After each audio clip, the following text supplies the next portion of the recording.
Anda kembali dalam iNews Prime bersama saya Abraham Silaban. Pemirsa, di studio kami sudah hadir Kapitra Ampera dari tim advokasi GNPF NUI.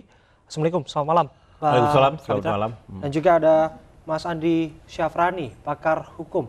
Dan kami juga nanti akan bergabung dan mencoba untuk menghubungi Kombes Pol Argo Yono, Kabid Humas Polda Metro Jaya. Assalamualaikum, selamat malam Pak Andi. Assalamualaikum warahmatullahi wabarakatuh. Saya terlebih dahulu ke Bung Kapitra. Bung Kapitra, aksi 55 esok diharapkan berjalan damai dan simpatik. Tentu saja, saya ingin tahu sudah berapa banyak yang terdata akan ikut turun ke jalan? Soal masa tentu kita tidak bisa tentukan. Estimasi? Karena ini suasana lain. Jadi saya belum lihat antusias masyarakat seperti apa. Beda dengan kemarin-kemarin. Kabarnya dari sejumlah wilayah sudah terdata sekitar 10.000 lebih. Benar demikian? Ya, saya belum terima informasi itu. Tapi yang penting adalah agendanya munajat dan zikir. Inilah bentuk intervensi tercanggih di muka bumi, bahwa mendoakan agar hakim dapat memberikan keputusan yang seadil-adilnya. Intervensi tercanggih ya? Ya. Nah, kedua, acara ini dilangsungkan di Masjid Istiqlal. Tidak ada acara selain itu. Oke. Ya. Namun pengumpulan massa tadi, apakah ini diorganisir oleh GNPF? Organisir tentu tidak, tetapi penyelenggaranya GNPF. Penyelenggara untuk menampung finalisasi aspirasi masyarakat atas yang selama ini mereka perjuangkan. Baik. Kabarnya akan ada long march atau jalan beriringan begitu menuju ke Mahkamah Agung nanti usai melakukan salat Jumat di Istiqlal. Benarkah ini belum dapat izin dari kepolisian sampai saat ini? Begini, pertama saya ingin katakan bahwa kita mendengar semua pemikiran, saran dan pendapat baik dari luar maupun dalam, terutama dari aparat kepolisian. Kita dari kemarin intensif berkomunikasi sehingga kita tadi menemukan satu titik kebersamaan bahwa batas bisa kita capai adalah di depan Mabes Angkatan Darat. Karena undang-undang melarang kita 100 meter dari Istana Negara. Ini kita harus taat nih. Jadi tidak ada itu long march sana ke Mahkamah Agung. Yang ada nanti delegasi. Delegasi yang kabarnya sudah disiapkan transportasinya oleh kepolisian untuk menuju ke Mahkamah Agung. Delegasi 10 orang menyampaikan aspirasi. Apa yang akan disampaikan? Yang sampaikan satu kata aja, satu kalimat, minta kepada Mahkamah Agung untuk menjaga, mengawasi independens majelis hakim. Di luar itu kita tidak berhak. Apalagi masuk pada substansi perkara, bicara soal fakta persidangan, nggak ada kewenangan kita di situ. Baik. Kewenangan kita hanya ada pada keinginan, sebuah keinginan bahwa independensi ini sesuatu yang dipandangkan Undang-Undang 48 tahun 2009 tentang kehakiman. Dan kita menyampaikan itu, mengingatkan semua pihak untuk tidak masuk ke wilayah intervensi kepada majelis hakim, termasuk masyarakatnya juga dan kekuasaan. Baik. Saya ke Bung Andi. Bung Andi disebutkan tadi dengan istilah intervensi tercanggih yang pernah Anda begitu. Anda ingin komentar soal ini? Ya, mungkin yang saya pahami disebut dengan intervensi tercanggih ini karena semacam doa bersama gitu ya, yang disampaikan oleh para jamaah nanti yang akan hadir di sana gitu untuk berdoa, dan tentu harapan kita doanya adalah demi keamanan dan juga kemajuan negara ini gitu kira-kira. Itu yang saya pahami, karena disebut tercanggih mungkin karena hubungannya ini langsung ke vertikal nih. Gitu ya, jadi pingin langsung ke atas gitu doang. Namun paling tidak dengan aksi massa yang kita ingat ya, serialnya ini sudah begitu jelas dan jumlah massa yang begitu banyak dan jelang vonis Ahok, apakah sedikit banyak ini bisa mempengaruhi keputusan hakim atau tidak? Tentu kalau saya pribadi berharap hakim tidak sama sekali terganggu ataupun terpengaruh dengan adanya opini-opini di luar, apalagi dalam bentuk aksi-aksi. Karena kita sangat berharap hakim bisa independen, bisa memutus hanya sesuai dengan fakta yang muncul di persidangan. Tentu kalau ini bicara konteks pidana, maka yang menjadi acuan adalah dakwaan yang disampaikan oleh jaksa, kemudian apa bukti-bukti yang telah disampaikan juga oleh jaksa, kemudian juga bukti yang disampaikan oleh terdakwa, dan terakhir tentu tuntutan.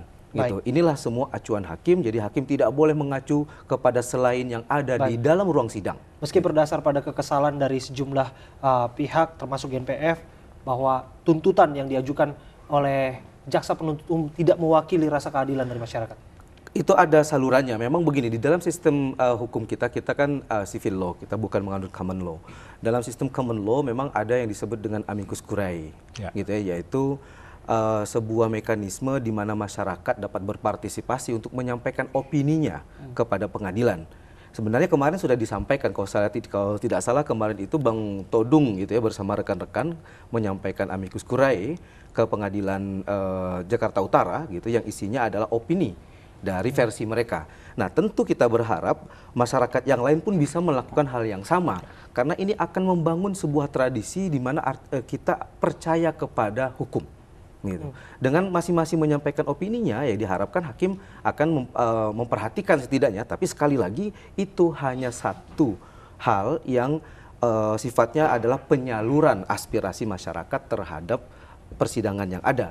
Hakim tidak boleh terpengaruh kecuali pada hal-hal yang ada di dalam fakta persidangan. Itu aja kira-kira. Tapi itu bagian dari mekanisme yang terjadi gitu di dalam dunia hukum. Oke, saya kembali ke Bung Kapitra. Bung Kapitra, bagaimana Anda menjawab bahwa aksi ini dengan kumpulan massa yang begitu besar disinyalir memberikan tekanan psikologis bagi hakim jelang vonis mendatang?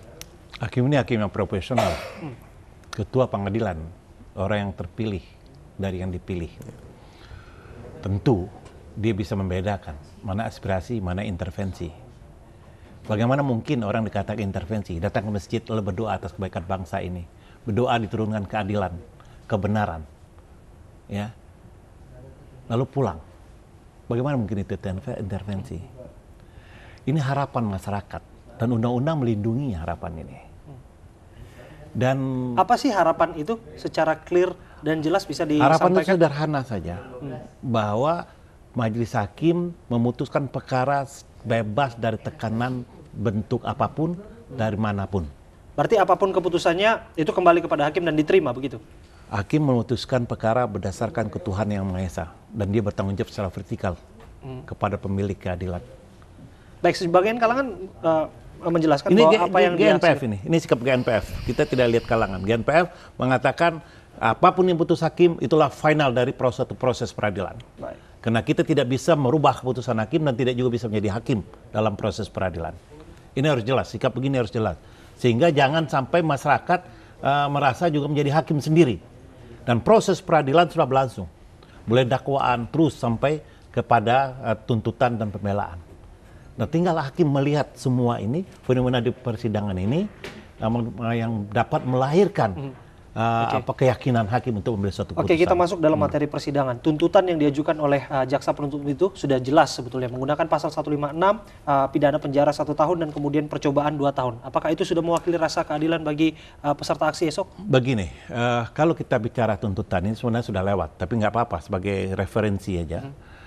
Bahwa kedua belah pihak tidak pernah membicarakan, tidak pernah membuktikan bahwa ada penodaan golongan di situ.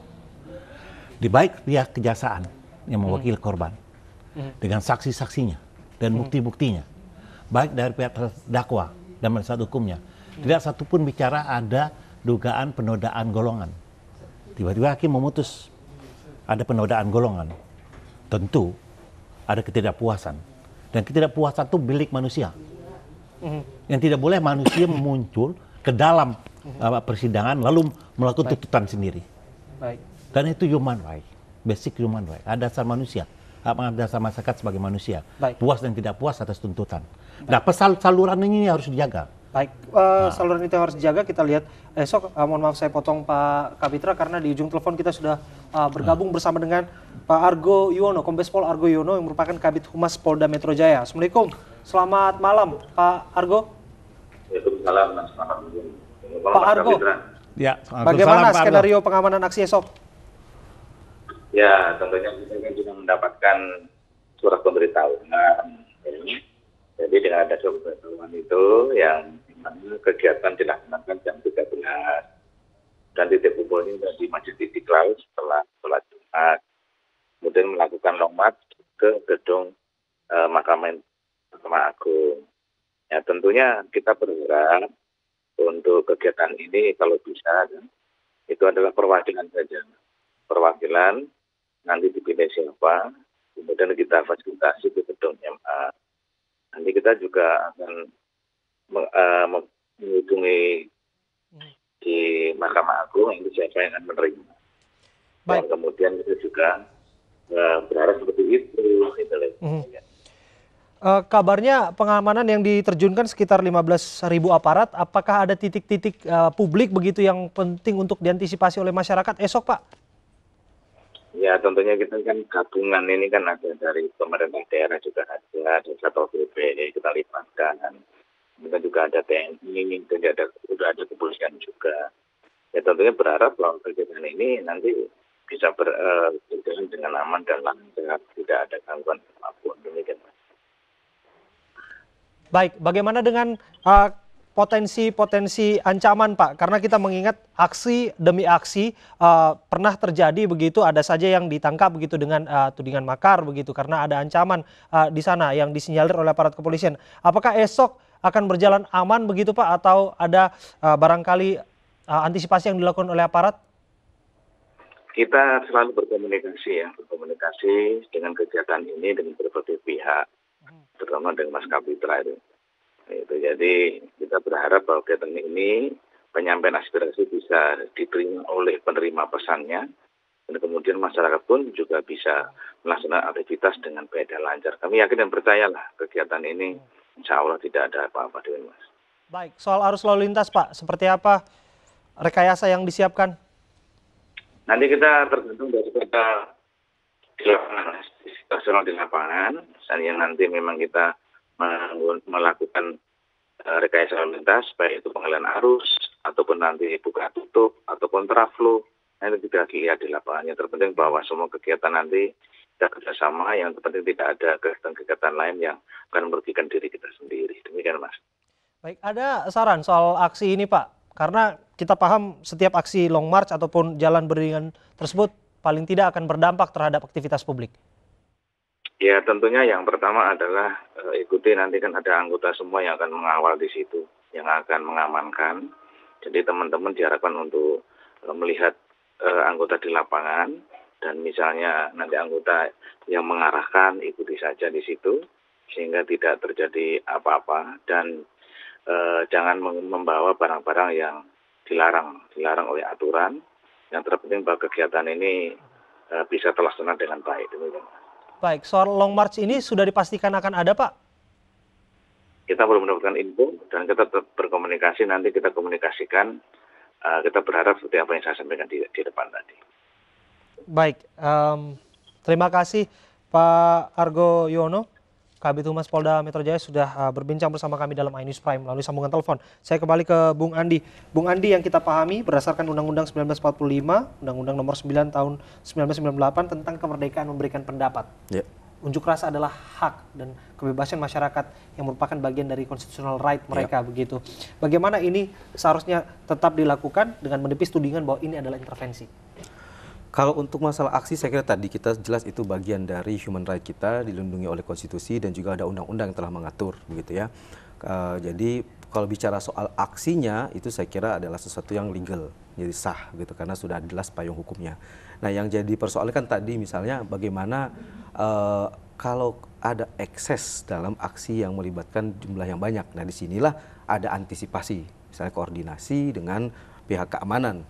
Sifatnya kan hanya penyampaian informasi sebenarnya gitu untuk koordinasi, sehingga ini bagaimana nanti di lapangan biar masyarakat juga, hak publik masyarakat yang lain tidak terganggu dengan ada aksi-aksi yang berjalan. Baik, saya kembali fokus pada materi persidangan soal tuntutan JPU yang disinyalir mencederai rasa keadilan masyarakat. Anda menilai apakah itu sejalan atau berbeda?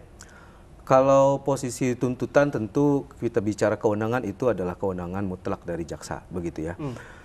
Yang muncul dari pembuktian yang ada. Setelah mereka melakukan pembuktian, begitu ternyata misalnya dalam kasus ini, jaksa pun sebenarnya itu tidak yakin dengan dakwaan. Tidak yakin dengan dakwaan? Ya, tapi harus diingat ini sudah diantisipasi karena dakwaannya bersifat alternatif, begitu ya, dari pasal 156A dan atau 156 saja, begitu. Nah, apakah kemudian dengan penggunaan pasal 156 ini bisa dipastikan bahwa jika menurut pada tuntutan ini Pak Basuki sebagai terdakwa bukanlah seorang penodai agama? Sejauh ini begitu ya, dari fakta persidangan yang saya amati begitu, bukti-buktinya kurang meyakinkan. Nah, kira-kira begitu. Jadi bukti-bukti yang disampaikan itu kurang meyakinkan sehingga akhirnya yang diambil dalam tuntutan oleh jaksa itu adalah pasal alternatifnya. Gitu. Baik. Bukti-bukti dianggap kurang meyakinkan. Anda ingin komentar soal ini? Kalau saya lihat hukum hitam putih ya, kalau emang tidak terbukti tuntut bebas, selesai. Karena tidak ada bukti satupun yang mengatakan ada penodaan agama di situ. Semua bicara tentang tidak ada bicara penodaan golongan. Semua bicara tentang penodaan agama. Kalau jaksa penuntut umum ragu, lalu mengatakan tidak ada penodaan agama, lalu kenapa ada penodaan golongan? Karena tidak ada fakta bicara tentang penodaan golongan. Ya sudah, tuntut bebas saja. Ya. Itu ngapain zalimin orang kalau orang nggak salah? Dicari-cari pasalnya, lalu dihukum. Itu 1 jam. Kalau dia dihukum 1 jam dan diterima, dia narapidana. Jadi ini menyangkut juga hak hidup manusia. Jadi nggak bisa dipermainkan kebebasan orang, eksistensi manusia hanya kena jaksa ragu. Dalam teologi Islam, kalau ada satu yang ragu, berhenti. Ya. Jangan diteruskan. Supaya tidak menimbulkan kemudaratan-mudaratan yang lain. Saya tidak melihat seperti itu. Artinya apa? Bahwa tentu ada hierarki yang berjenjang di sini, ya toh. Sehingga ketidakpuasan masyarakat itu ada argumentasi yang jelas. Baik, Anda kan GNPF ya, Gerakan Nasional Pengawal Fatwa MUI kan, Ya. yang jelas pandangan dan sikap keagamaan MUI bahwa Pak Basuki menodaikan agama, penistaan agama, begitu, dan menghina ulama, begitu. Mengapa pada akhirnya bagaimana Anda beranggapan memandang apa yang terjadi di proses persidangan ternyatanya tidak sesuai dengan apa yang Anda perjuangkan GNPF itu? Jadi begini, yang dituntut itu bukan saudara Basuki Cahayapurnama, yang dituntut jaksa itu MUI. Delegitimasi keputusan MUI dan kredibilitasnya. Suatu lembaga resmi diciptakan, dibuat oleh Kepres yang selama ini menjadi rujukan dalam bahasa hukum, petunjuk, alat bukti yang sah. Ada surat, ada fatwa. Lalu dikatakan fatwa itu tidak terbukti pengadilan. Berarti MUI mengeluarkan suatu keputusan yang bohong, keputusan yang tidak kredibel. Ini masalahnya di sini sekarang. Jadi segala lembaga mana lagi yang bisa didengar? Berarti ada 10 jurisprudensi. Itu semua, hampir semua melalui fatwa Majelis Ulama. Ada rekomendasi. Karena penyidik berkoordinasi dengan Majelis Ulama. Nah, kalau Majelis Ulama keputusan dia didelegitimasi oleh tuntutan jaksa, untuk apa lagi ini lembaga? Lembaga yang silang kredibilitas tentu nggak mungkin lagi dipertahankan. Inilah yang melukai masyarakat. Tapi kalau ya jaksa yang tegas, dia jangan abu-abu seperti ini. Dengan sekali lagi tuntut bebas. Baik, saya ke silakan. Ya, kalau saya melihat ini bukan MUI yang jadi objek dalam proses hukum ini. Kalau saya melihatnya gitu, tetap subjek hukumnya di sini adalah Pak Basuki Cahayapurnama, begitu, bahwa ada keputusan MUI gitu ya, kan disebut bukan fatwa ya gitu.